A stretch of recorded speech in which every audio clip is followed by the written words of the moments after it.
if he's on his way, maybe we can just get started. Oh, there he is. CN? Yeah. Ah, there he is. Okay. Okay. So Commissioner Newborn might be delayed at work, so maybe we should just get started. Okay, sounds good. I am letting everybody in. I'll give you the official message and then go ahead and get started. Okay. The meeting of the Charter Commission's Public Safety Work Group will now begin. Good afternoon. Welcome to this virtual meeting of the Charter Commission's Public Safety Work Group. This meeting includes the remote participation of members as authorized under Minnesota statutes, section 13D.021, due to the declared local health pandemic. For the record, my name is Andrea Rubenstein, and along with Commissioner Tony Newborn, I am one of the co-chairs of the Charter Commission's Public Safety Work Group. I will now call this meeting to order and ask the clerk to call the roll so that we may verify the presence of a quorum. Commissioner Kozak. Here. Perry.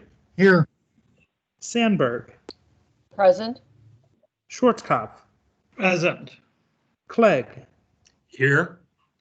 Newborn. Chair Rubenstein. Here. There are 6 members present. Thank you. Let the record reflect we have a quorum. We will now proceed to our agenda, a copy of which was posted for public access to the city's Legislative Information Management System, LIMS, which is available at lims.minneapolismn.gov.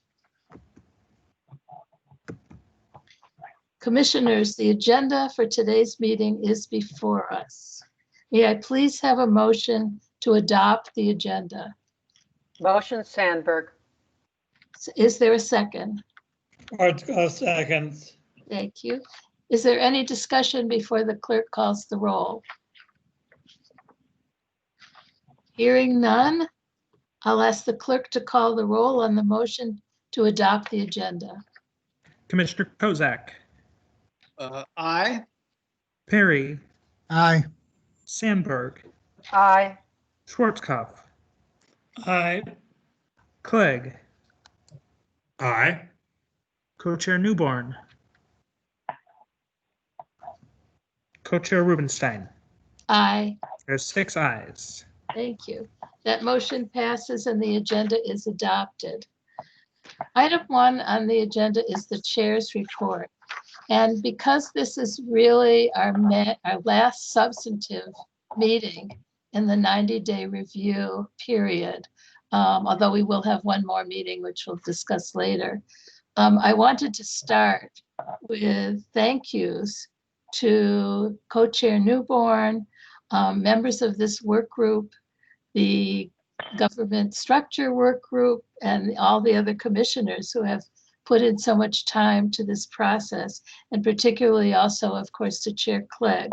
Not only that, but I wanted to thank the city clerk and his staff and the city attorneys who have been so helpful to us. We're not at our last meeting, as I said, there's one to go, but we're almost at the end of our 90-day process. And so here we are. And what we are going to be doing today is voting on a recommendation to be made to the full commission on Wednesday as to the culmination of our review of the city council amendment. Is there any discussion so far?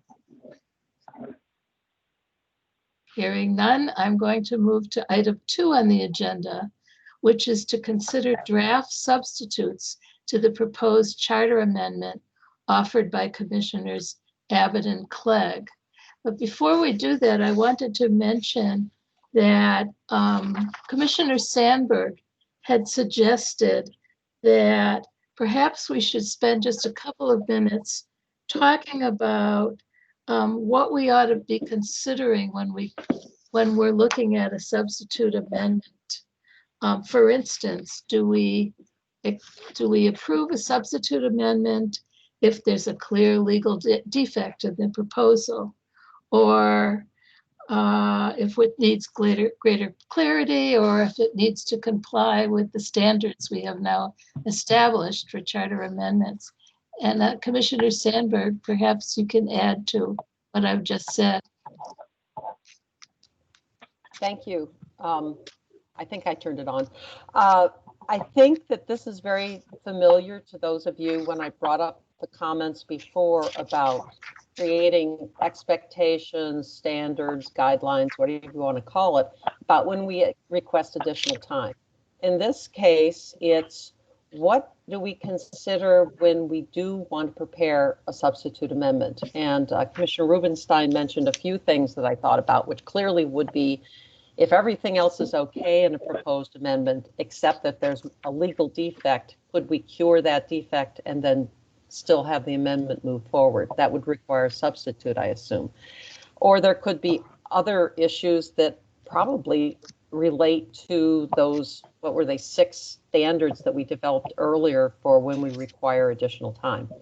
I'm just thinking it would be nice to have some discussion, some ideas in our minds for the future, if not for today, moving forward. And it's nothing to do with the amendments that have been proposed. I just like process, and it would make me feel better if we did have those expectations. So, and I'm sure that for the amendments that have been proposed, they may have thoughts in mind already, but this is a bigger issue than just today as I see it. Thank you. Thank you, Commissioner Sandberg. Is there any other discussion? Okay. Commissioner Abbott. Yeah, it's my impression that the city council, if we send our recommendation back to them positively or negatively, or if we send them a substitute, my understanding is the council can only either adopt our substitute instead or proceed with the original proposal itself. Like if there's going to be a fix for some legal flaw that we've identified, that the vehicle to fix that is in fact our substitute. I mean, if I'm wrong about that, I'm happy to be corrected, but I've been assuming that the council doesn't have a lot of flexibility when it goes back to them after we're done.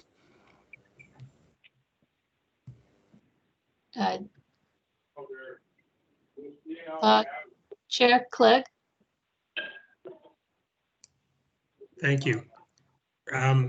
My view is that proposed substitutes are subject to the same standards as proposed amendments, which we've just adopted at the full Charter Commission. I think those same standards should apply to any proposed amendments. Thank you, Chair Clegg. I wanted to add, maybe for my own clarity or clarification, that when we consider substitute amendments, as we're doing today, I think it's because we've decided that perhaps the charter does need amending, and that the city council proposal, which is the one before us, is worth considering in depth as we have done, and considering whether substitutes amendments would help it along. And so it's an important part of the process. I've been thinking a lot about our own amendments, and at this point, that's not before us. What's before us are substitute amendments. And so the issues that Commissioner Sandberg raises are important ones, because we are taking seriously the city council amendment, as we should. Commissioner Perry, you had your hand up. Yes, thank you, Madam Chair. I just wanted to quick say that I agreed with Chair Clegg. I don't really see a need to differentiate between amendments we make, for example, versus those that are coming out as substitute motions or amendments. versus those that are coming from the city council. Thanks. Thank you. Chair Clegg, did you have another comment? Sorry, nope. Left my Okay, hand up accidentally. okay. Well, I don't see any other hands, so probably we should move to the substitute amendments. And the first one for our consideration, according to our agenda, is the draft substitute by Commissioner Abbott. And I assume you all received his comments about that amendment, but Commissioner Abbott, I'll let you go ahead and provide what other additional comments you would like to provide. Well, I'll be brief because I think my email, pretty much gets the gist of it. My proposal is essentially the same as the council proposal, except that I preserve the mayor's role in administrating the day-by-day operation of law enforcement, and I provide that the administrative structure can be done by ordinance instead of establishing it in the charter. The thing about the council proposal that has driven me to do this is, the old line about be careful what you wish for, you might get it.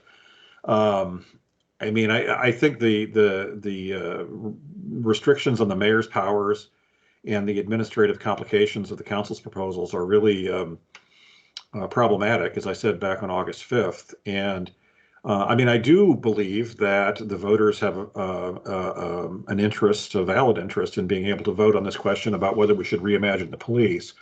And I think that we shouldn't weigh that decision down with a lot of this extraneous charter amendment stuff that gets in the way. I think that in some ways, I think this is an improvement on the council proposal. I think it'll be cleaner politically than their original proposal. And and lastly, I would say if I think we should give the council. It's very clear that the council wants to put the reimagining of the police in front of the voters. And I think we when we give them a substitute or give them an alternative, I think we should give them perhaps a different, better way to do that, as opposed to something I think that's going to cut against the grain of what their actions have been to this point. So I think I would consider this in the nature of a friendly amendment to the council proposal, and I think it's a point I think the council could discuss if we actually did adopt this and send this back as a substitute.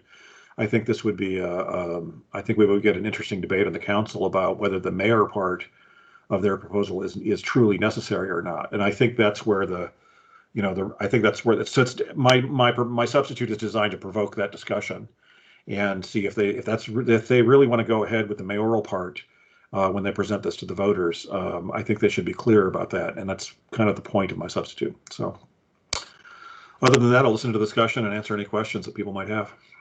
Thank you, Commissioner Abbott. Commissioner Schwarzkopf, you had your hand up. Madam Chair, I had my hand up prior to our discussion, really.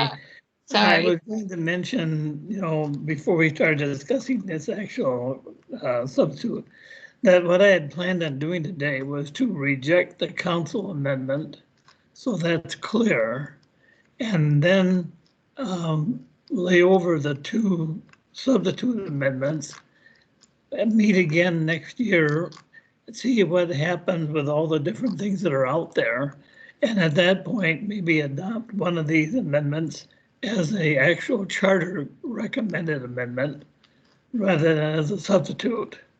And that's what I was planning to do today, but we're now into the discussion, so I'll stop at that point. Commissioner Schwarzkopf, I think that your suggestion will still be on the table, perhaps after we discuss the substitute amendments. Ms. Bashoon? Yes. Before the discussion, I just wanted to bring up a couple things about Commissioner Abbott's proposed charter amendment. I just wanted to bring up that under the legislative authority and the executive authority, there might be some overlap. And I wanted you to consider that. For example, under legislative authority, it says that the city council exclusively is authorized to handle certain things. One is personnel policies, and the other is rules of operation. Under executive authority, it says the mayor is supposed to handle certain things exclusively. That also includes personnel policies, so there's a direct overlap. And then it includes day-to-day operations. And I guess I'm not sure what the rules of operation versus the days of operation would be. I just wanted to bring those things up because it's better to take care of those issues now and clarify it than have a charter provision that would be difficult to enforce. Thank you. Thank you. Commissioner Abbott? That's a really good catch, actually. The second personnel policy in the executive authority paragraph is redundant, and that is a typo on my part, I believe. And I think I will take your proposal as a if I can offer an author's amendment to delete those two words in the second paragraph of executive authority. I think that, but the concept is that obviously the mayor would get to enforce discipline in other employment policies. I mean, the council should not be involved in specific employment cases. And I think I've covered that with the enforcement of discipline and termination of employees section. I'm open to clarification in that language, but I think if we delete personnel policies, I think it's pretty clear. I mean, in terms of day-to-day operations, I mean, the whole point of my amendment is, public safety is different than other city functions, right? I mean, you have things moving very quickly. It is difficult to get 13 bosses or 14 bosses to decide quickly, for example, how to respond to riots or looting, and in a very short-term time frame. And I think an elected official ought to be making those decisions. Somebody who's accountable to the voters ought to be making the decisions about how to respond quickly in public safety situations, which is the point of paragraph 2. So if there's, I'm wide open on alternative language if someone wants to suggest it. But like I say, unless there's an objection as an author's amendment, I would delete the two words personnel policies and the comma in the second line of the second paragraph there of executive authority. Thank you. Commissioner Ginder?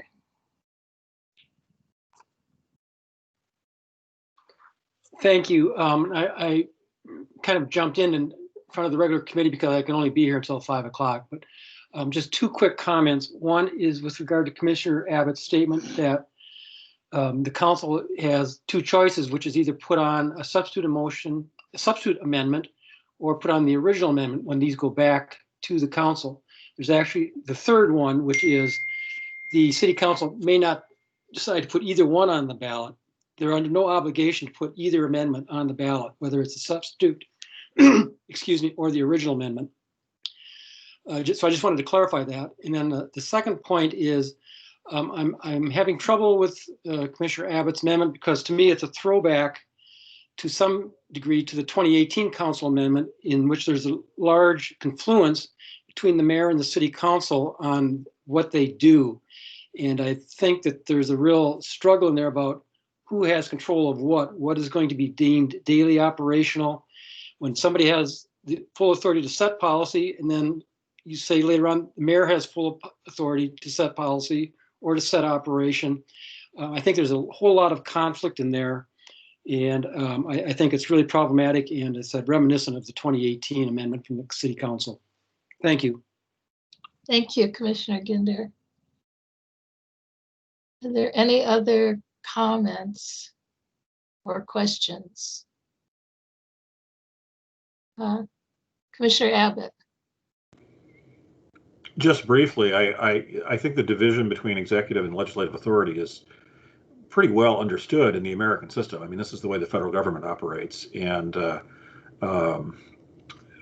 perhaps there'll be some technical issues, but I think the idea that the council would legislate standards by which the police would operate, and then the mayor would enforce those standards, I think is a pretty standard legal concept. And I do, in the last sentence of paragraph 2, say the mayor must faithfully execute and abide by the policy, rules, and regulations established by the city council. So if there's any dispute as to who gets to set the rules, I think that dispute is pretty well resolved. So That's my response. Thank you. Thank you. Commissioner Kozak, do you have your hand up?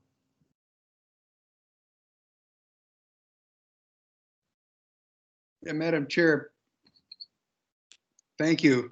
I was just going to say that, follow up on what Commissioner Ginder said, that the council can choose, does have the option to choose to do nothing, no matter what we say.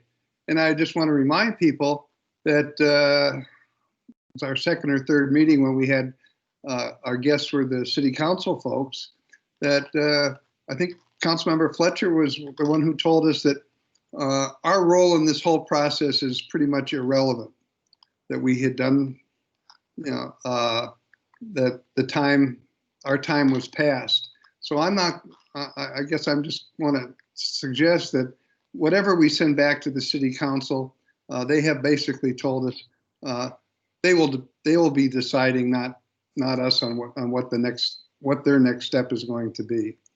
And as far as the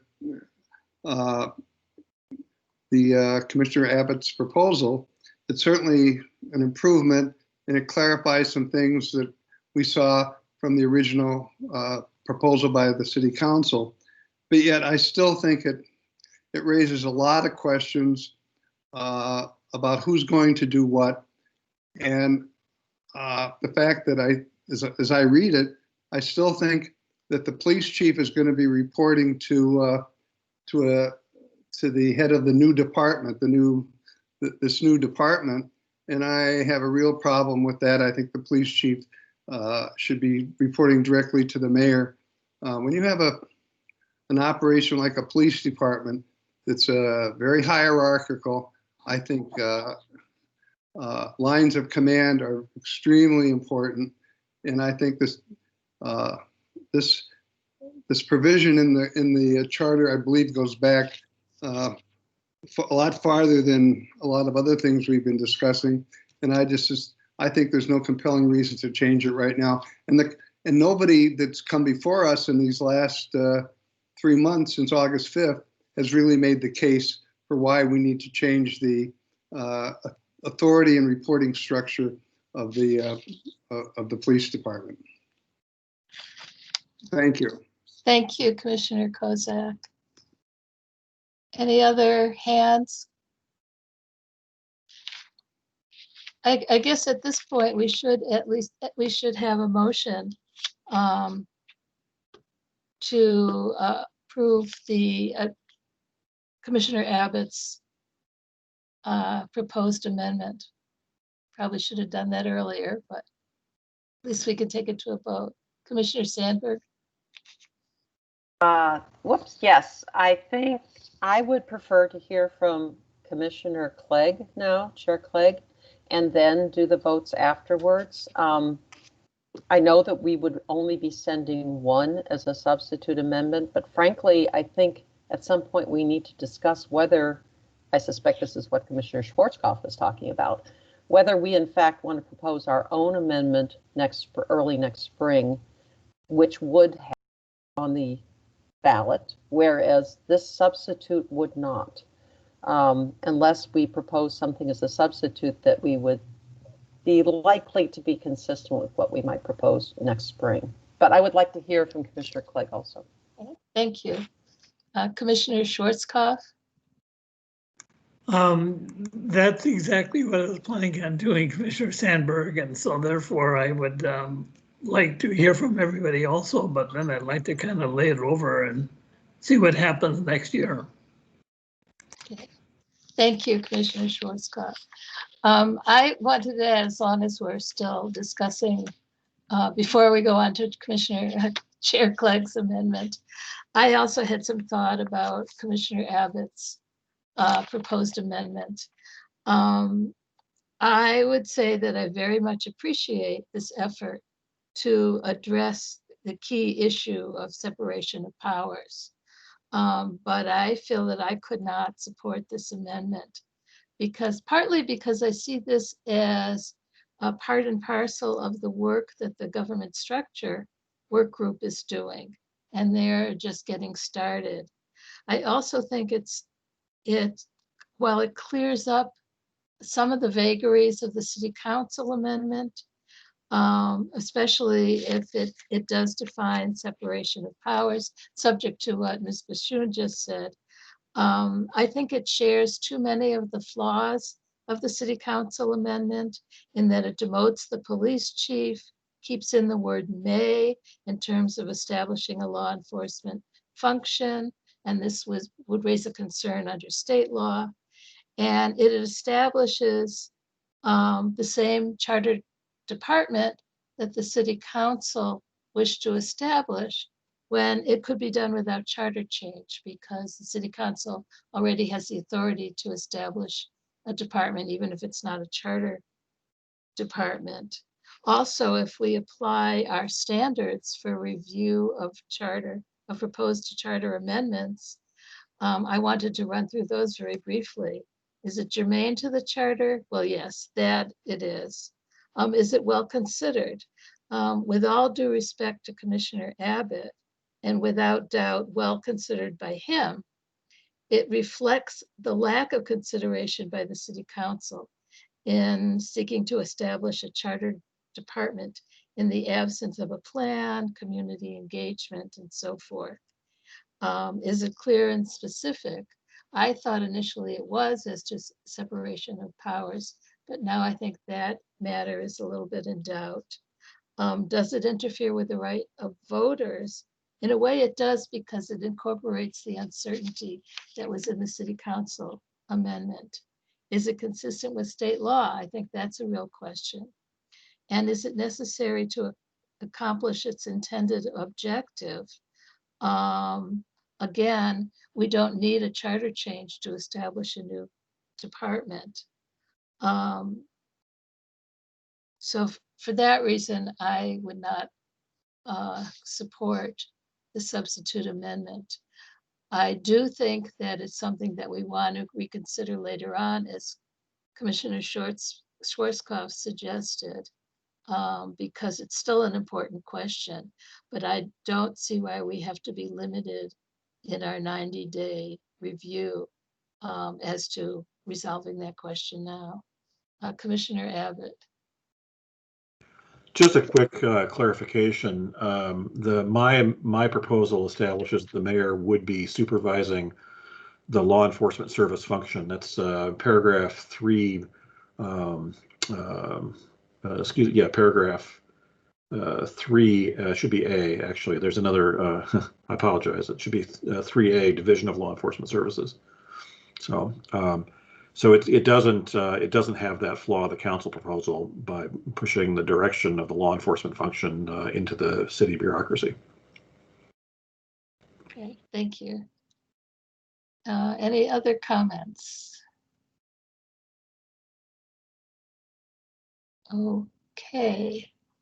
Well, as was wisely suggested, why don't we move on to Chair Clegg's proposed amendment? We can discuss that and then decide what we want to do with the two of them at the end of that discussion. So Chair Clegg, I turn it over to you if you wish. Thank you. I just have a couple of comments. First, as you will no doubt recognize, you will see that the so-called Clegg amendment is virtually almost identical, with some very small changes to that amendment proposed by Commissioner Giroux Isaacson. So I would like to credit Commissioner Giroux Isaacson for his work on bringing that forward and acknowledge his hard work and effort and extend my thanks. Second, in response to Commissioner Schwarzkopf's comments, I think it would be a mistake for us to set aside the possibility of a substitute simply because we might consider the issue next year. I think we've done the groundwork over many weeks. We've done our homework, and we should fulfill our statutory duty. We might still just reject and not propose a substitute. But I don't think we should do that just because, well, we're going to pick it up later, so we can just set this aside. If we come up with what we think is a better substitute, we ought to put it forward. I think, for one thing, it might inform what the council does next year, despite their assurance that they're not going to pay any attention to us. at least they would see what might be acceptable to the Charter Commission if they're moving forward. I also think it's just a matter of good faith. That's why we've been doing this work, so we shouldn't set it aside. With respect to my specific amendment, I think my memo speaks for itself. I don't have anything to add to it, but I'd be happy to answer any questions. Thank you, Chair Clegg. I don't see any hands.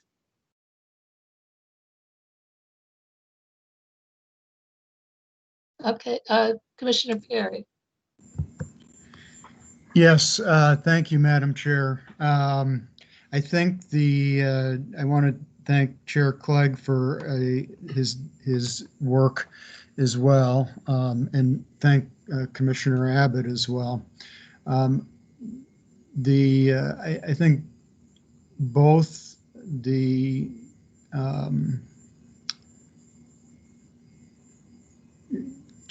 Chair Clegg's argument in his memo is well argued, but I think it fails. I just have a fundamental difference in opinion on a couple of points that he makes in his defense of the guidelines, and I'm working for these guidelines as my sort of test. If any of them fail, then I would not be supportive of the substitute motion. And I think I would say that I would disagree with him that the language being removed is not germane to the charter. I think it very much is so. And I think there are specific things about the police department and the role of the cities having as its number one priority to protect the residents and citizens and businesses of the city. So I see a reason why that language should be in our Constitution. I don't think it is a matter of ordinance or policy to have it elsewhere. I think it very clearly needs to be in there. And there's other special considerations about the police department in the charter, I think for the very same reason. One problem I have with both proposals is it well considered. While we haven't really had a chance to have the public weigh in on Commissioner Abbott's substitute amendment, and we have had some for Commissioner Clegg's, but I don't think it is. I think it was done during a time when really we were talking about the city council amendment, and that was getting the attention.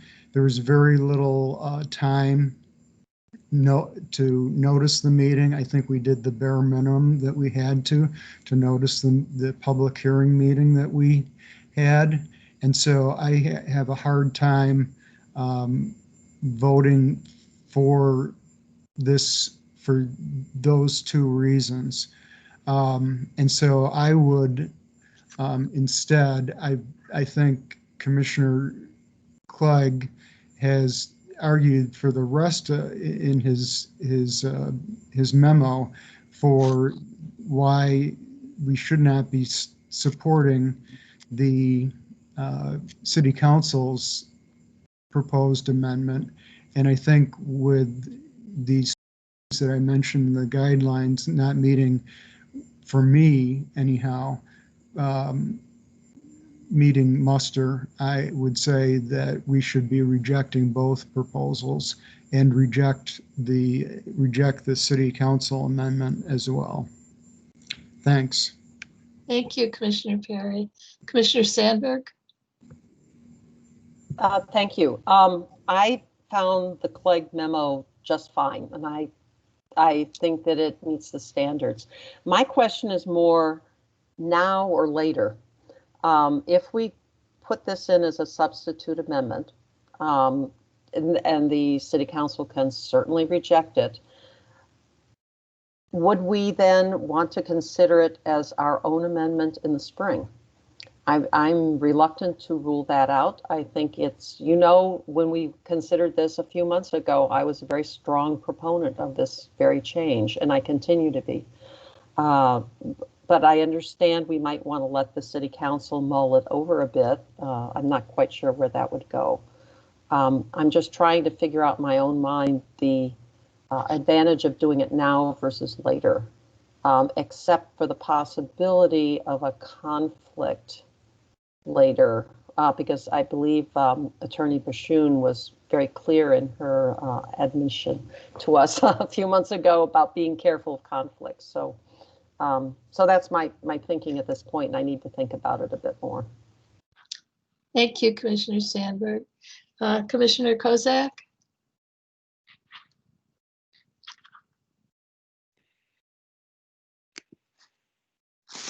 Thank you, Madam Chair. I've been listening, and I do, like others have said, I do appreciate the work that both Commissioner Abbott and Chair Clegg have put into this, and the thought they've put into it. However, my question is, what has changed since August 5th? And we have had, I think this is our 5th or 6th meeting, and I have learned an awful lot about how the city handles public safety, but I have heard no compelling reason why we should to make these changes at this point. And the only thing I recall hearing from anyone on the specifics of the rid of the minimum complement and budget requirement was that I think the mayor and the chief did say that they would be okay with that. But beyond that, no one has produced any compelling arguments why we need to do it now. If we were starting from scratch, whether to put something like this into the charter, namely the minimum requirement, I think we would have a significant debate on that. And maybe it doesn't belong in the charter, but it's been there for 60 years. It hasn't seemed to have done the city any significant damage. And frankly, taking it out at this point, two things are going to happen if we vote to do that. Number one, it is going to appear to the outside world as if the Charter Commission has changed its mind. Now, technically, we haven't, because we're dealing with we're in a different phase of the procedure. But it's also going to look like we are endorsing the idea that we're going to defund, we're giving the council permission to defund the Minneapolis Police Department. And I frankly am not at this point willing to do that, because I think it does send a wrong message. One of the reasons that I was opposed to the amendment back on August 5th, or opposed to the Isaacson amendment the week before, was because listening to all the testimony we had, what I heard was, obviously we heard different opinions, but the letters and the several hundred calls, what I did hear was the people from the areas of the city that are affected most by what's going on with the police, namely the North Side, the African-American community. What I heard from those folks who are the victims of police misconduct, but who are also the victims of crime, and whose very lives depend on the level of law enforcement, public safety, how effective it is, how fair it is. And what I heard from people many of whom have spent a good part of their adult lives arguing for the very things I think values that we all share: equality, diversity, fair law enforcement, have told us don't do this. And I'm not ready at this point to endorse or subscribe to the fact that we should do anything to get rid of the mandate that we have a police department in the city. that of at least a minimum size. We could argue about what that size should be. Some people would argue that we should have a bigger requirement for a larger police department. I don't think we need to go there. But anyway, that's what I have. I really do have some significant reservations about recommending this to the city council, and I'm comfortable rejecting the whole thing. Now, come next spring, we might not be in the middle of this crime wave pandemic that we are now, which I think is going to make the council people question our judgment that we are suggesting a provision that could eliminate the police, even though I don't think that would ultimately happen, in the middle of what most people think is the worst crime pandemic in our memory. So for those reasons, I'm going to vote no. However, I would be open to a discussion, as some have suggested, next spring. Maybe it makes sense to put something like this on the ballot at the same time the council is running for election, because then the candidates would, in effect, be forced to make decisions, and we would have a vigorous debate. So I would be open to thinking about that next year, but for now, I would have to object. Thank you, Madam Chair. Thank you, Commissioner Kozak. I think Commissioner Garcia had her hand up next. Thank you, Madam Chair. I very much like Commissioner Clegg's substitute amendment. I think it does a good job with removing the three elements that could cause some serious impediments to the Charter Commission while preserving the option of removing the minimum number of officers, which was what a lot of people wanted to vote on. I am not in favor of defunding the police, but I would be in favor, given Chair Clegg's amendment, to put it forward to a public vote, because I think, as Commissioner Kozak said, with all the violence on the north side and with and the history of police brutality and the spreading of violence on the south side and everywhere, I would have faith that the residents of Minneapolis would vote it down. However, I agree with Commissioner Schwarzkopf in that there are a number of studies, the civil rights, human rights, the state's investigation is going on.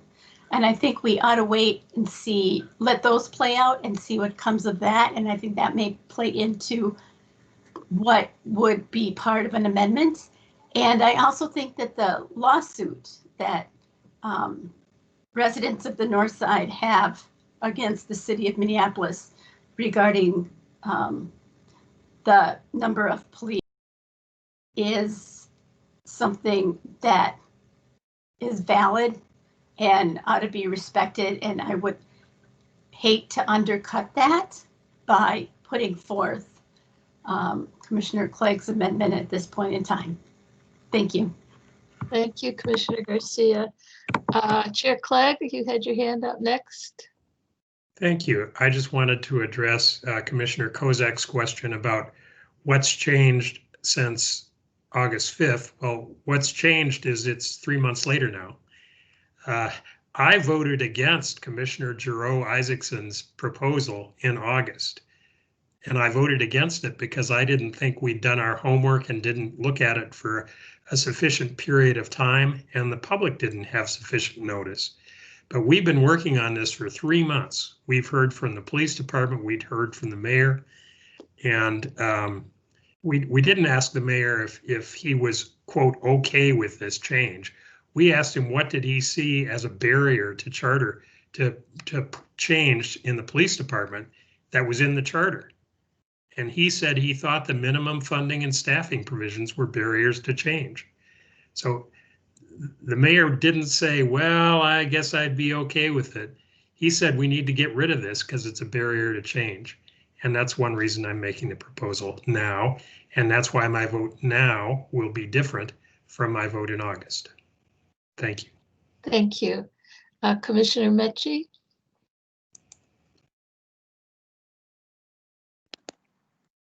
Sorry, it took me a little while to unmute. So I know I'm not a part of the committee, but here are some thoughts I have. So I am a real believer in a strategic process. I'm also a huge supporter of the Office of Violence Prevention. I think it's a good add to the city of Minneapolis.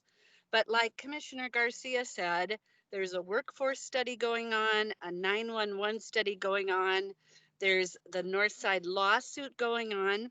I've actually had emails and calls from people suggesting that a minimum requirement ought to be added to the fire department too. Anybody involved with saving lives and emergency management, that we should never go under a certain minimum in the city of Minneapolis in order to make sure that we ensure the safety of people, which is the elected's #1 goal. But most importantly, the community engagement process for the future of policing is just starting. So I don't think our work is done. I think as a charter, the process we put in place to look at the proposed amendment is our 90 days are done, but I think there's too much information yet out there that isn't in to support any amendments. So I will be voting with Commissioner Schwarzkopf. I think that he's got a really good idea. Thank you. Thank you. I think Commissioner Sandberg is next. Thank you.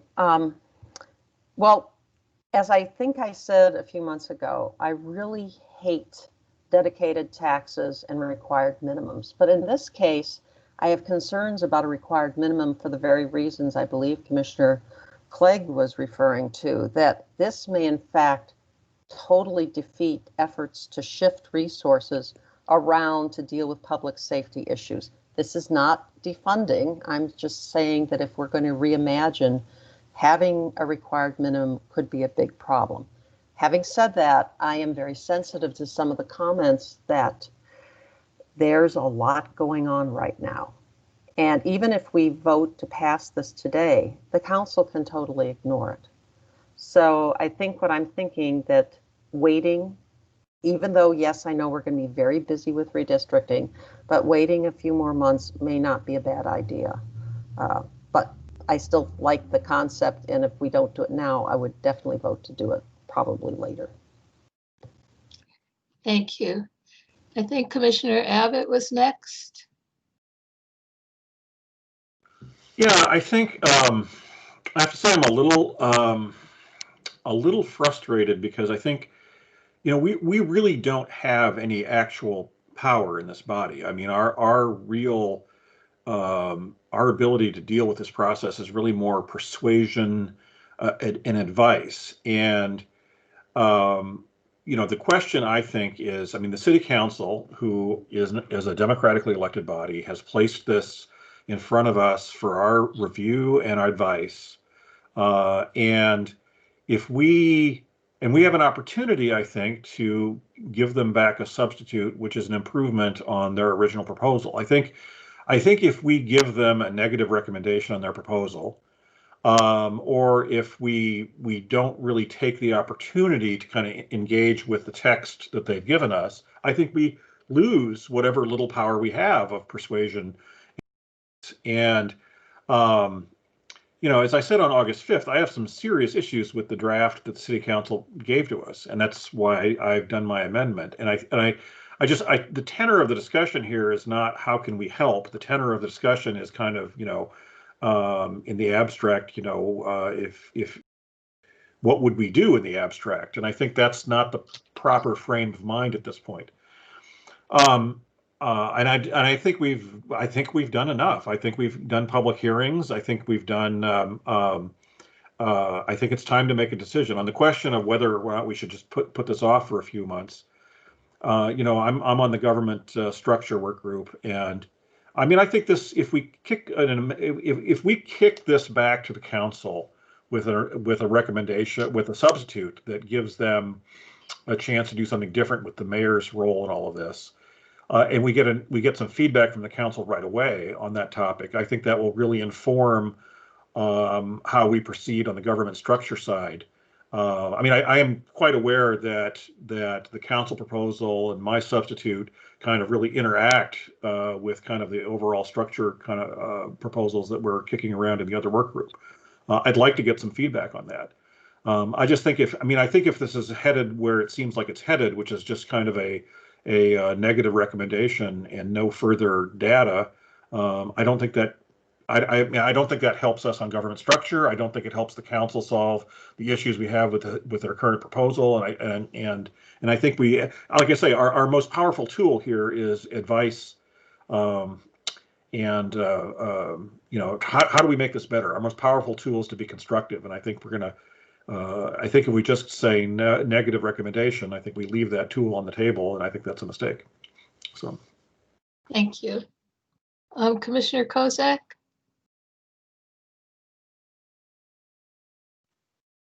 Just very briefly, Madam Chair, Commissioner, Mr.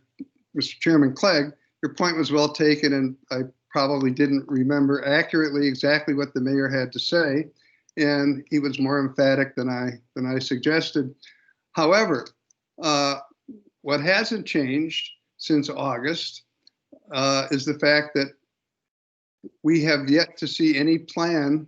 I hear the term reimagining law enforcement in Minneapolis, but one of the reasons I think we turned down the putting it on the ballot this year is because we had no plan on what, if we got rid of the police department, we got rid of the minimum requirement for complement and minimum requirement for budget, what's going to replace it?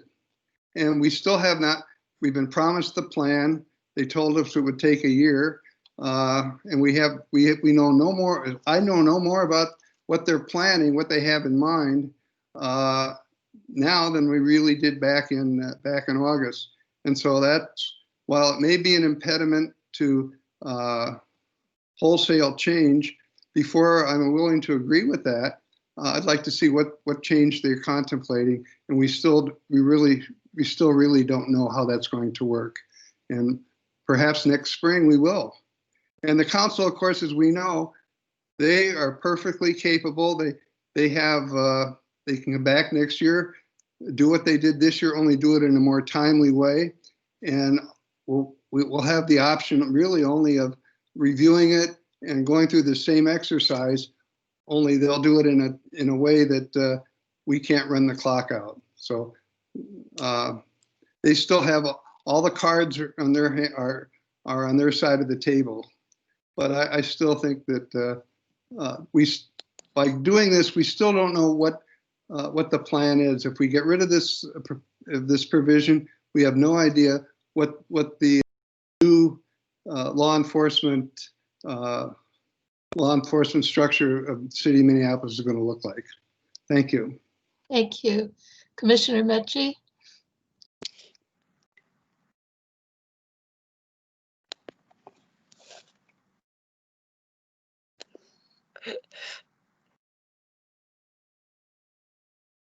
I think, am I still muted?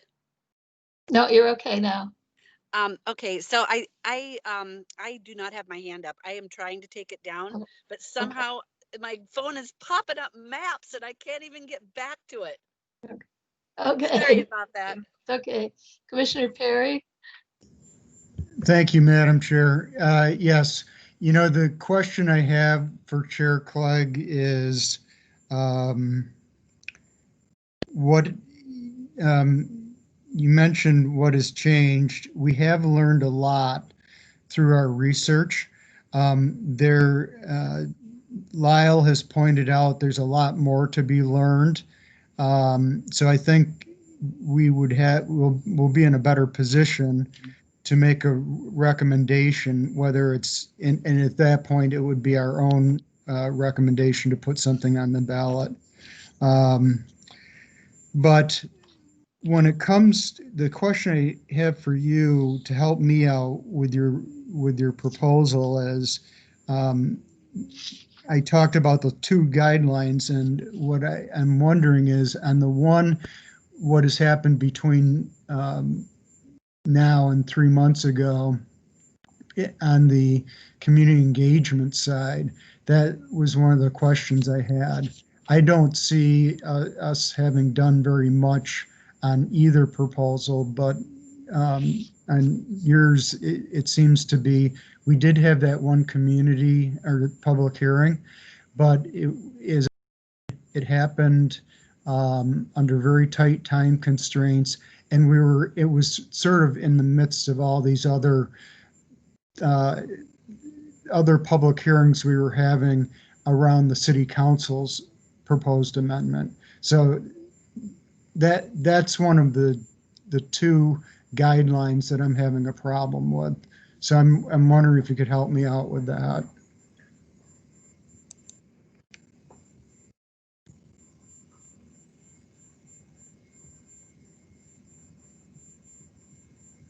Commissioner Clegg? Sorry. Thank you. We had, the council proposal also contemplates removing the minimum standards. We had 2 public hearings on the council proposal, 3 really, because we had 2 and some people left over, so we had a third. We also had a public hearing for the Giroux Isaacson amendment, which, as I've said, is quite similar to the one that I'm proposing now. As others have noted, we got literally thousands of emails on the police minimum subject and also on other aspects of the council proposal and on the Giroux proposal. You know, I can't see much more way to get public input and public engagement. This thing has been considered by the public for months now, with multiple opportunities to testify and participate. So, you know, it's obviously a subjective issue. Do you think that's enough or not? I do. Okay. Thank you. Thanks for the clarification. Thank you.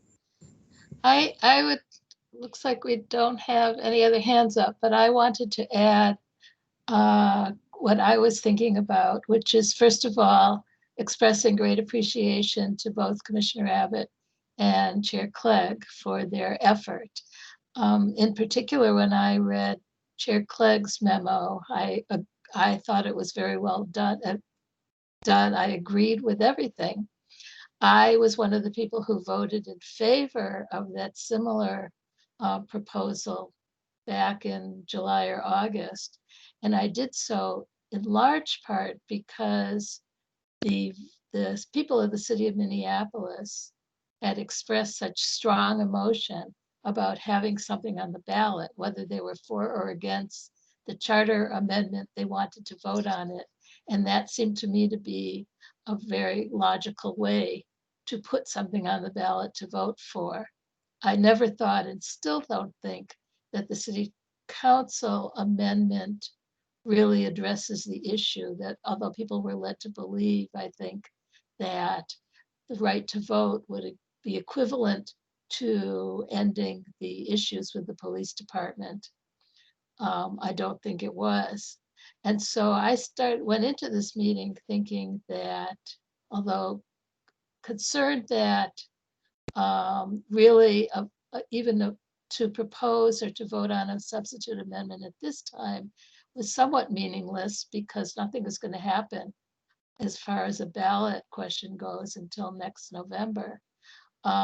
It was worth doing something. But now I have to say I agree with Commissioner Sandberg and Commissioner Schwarzkopf and other people who have expressed similar thoughts, that what I'd really like to do is put the city council amendment to rest this week by voting it up or down and continuing to do work. We've built a real foundation to consider further, you know, what kind of amendment to the charter, if any, might have real meaning for public safety and in balance and bringing the city back together even.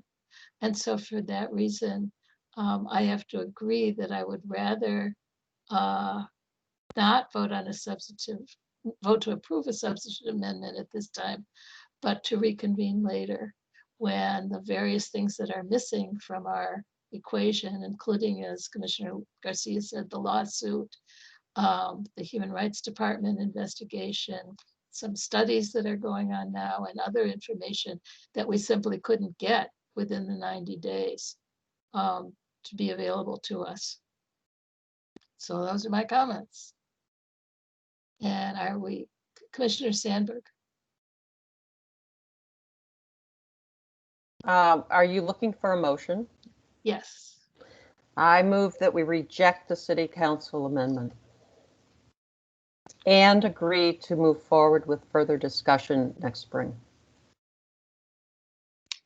Is there a second? I'll second the motion, Madam Chair. Schwarzkopf. Thank you. Is there further discussion? It looks like Commissioner Perry, did you have your hand up?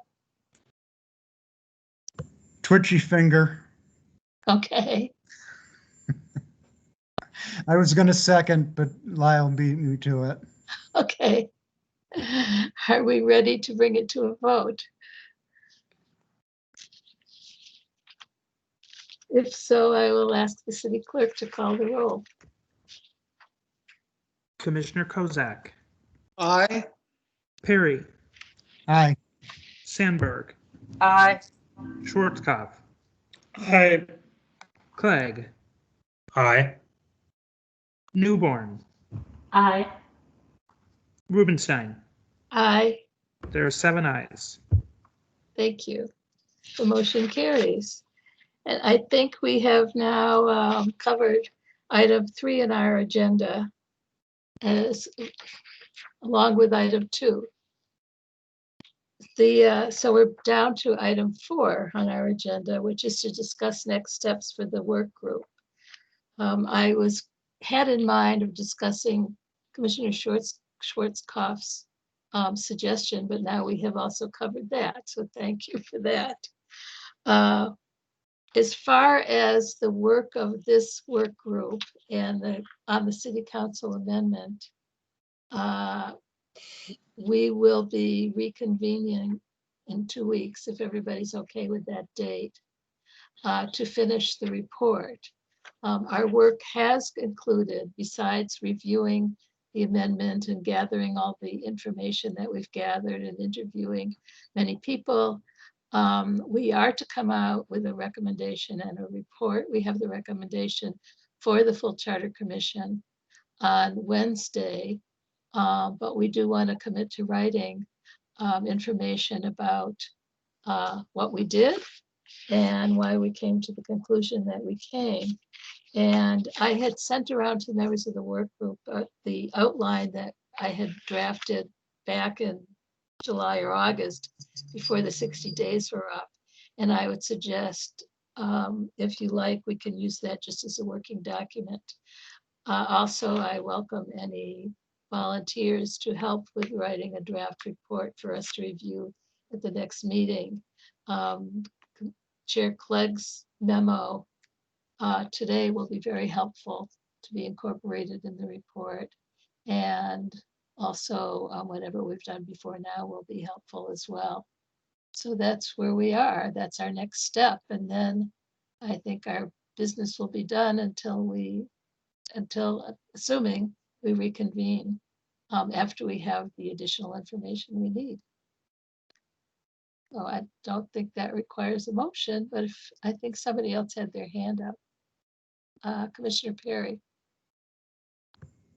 Yes, I have a question for Chair Clegg.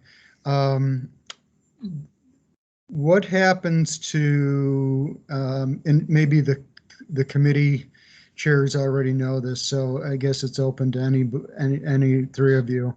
What happens to, does the committee get disbanded and then reconstituted at a later date, or does it stay on as it is and sort of adjourns until it is called upon to continue additional work. I'm just curious what the process is. Thank you. I think that will be up to the full Charter Commission. The recommendation of the work group will be presented to the Charter Commission at its November meeting. Presumably, the report will be presented to the Charter Commission at the December meeting. And the report may include a recommendation as to whether or not the work group should continue to accept input and do work and come forward with a further recommendation, or whether it not. And my guess is that the Charter Commission would concur with that recommendation. Okay. Thank you. Commissioner Garcia? Thank you, Madam Chair. I just wanted to say, I don't want to speak on behalf of everybody, all the commissioners, but I just want to say that as we get down this road and we look at the studies and the investigations and the lawsuits that are pending, I think there's going to be a time where, if it hasn't already happened, where the gauntlet is thrown and the Charter Commission, the City Council, even those who authored the proposed amendments and spoke at Powderhorn Park, among the rest, and the police department and the Federation just need to come together and say, enough, let's work on behalf of the residents of the city of Minneapolis. That's what we're here for, because further division is just not going to get anybody anywhere. And I joke around that the outcome of compromise is ensuring that everybody is equally dissatisfied. But I think we really need to have everybody around the table. And the number one priority in that is hearing from the public engagement in this, the residents of the city. So I look forward to working on that larger goal for that larger, on that larger set of issues that we have before us. Thank you. Thank you, Commissioner Garcia. I agree with you. My thought was that in writing our report, we can include some findings, and one should be that, if everybody agrees that the city needs to come together on this, that it's too big an issue and too big a concern not to have people working together on it. And we hope that the City Council would take that to heart as well. Any other discussion? Well, with that, we've concluded all business to come before the Charter Commission's Public Safety Work Group. I want to thank all of you for this amazing discussion and look forward to continuing to see you on Wednesday. Meeting is adjourned. Thanks, Andrea. Good meeting. Thank you. Thanks to both of our